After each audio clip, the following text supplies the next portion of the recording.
दोस्तों आज हम बताने वाले 50-100 मिलियन नहीं, आज बताने वाले टोटल 200 मिलियन गाना किसका क्रॉस किया। बहुत बुरे लगे। आज से एक साल पहले का, जो कि टॉप 5 कंटेस्ट के बारे में बताएंगे। और टॉप आइए देखते हैं, मजा आएगा। 5 पर नंबर 5 पर आते हैं चंदन चंचल, जो कि पवन सिंह ने भी बोल दिया है इनके बारे में,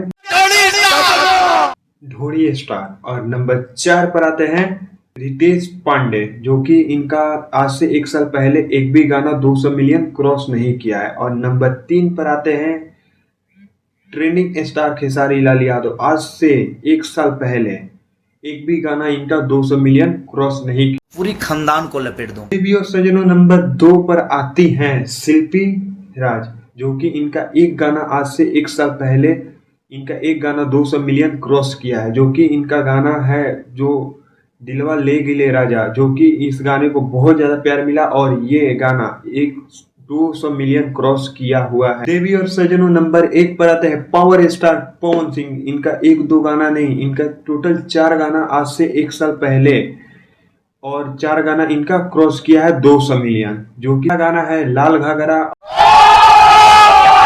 और दूसरा गाना है हरी हरी ओढ़नी, और तीसरा गाना है धनी हो सब धन तोहरे बातें। और इस गाने पर व्यू गया है 900 मिलियन, इस गाने पर व्यू गया है धनी हो सब धन तोहरे। इंटरेस्टिंग वीडियो के लिए लाइक करिए, कमेंट करिए एंड सब्सक्राइब कीजिए, और मिलते हैं नए वीडियो के साथ।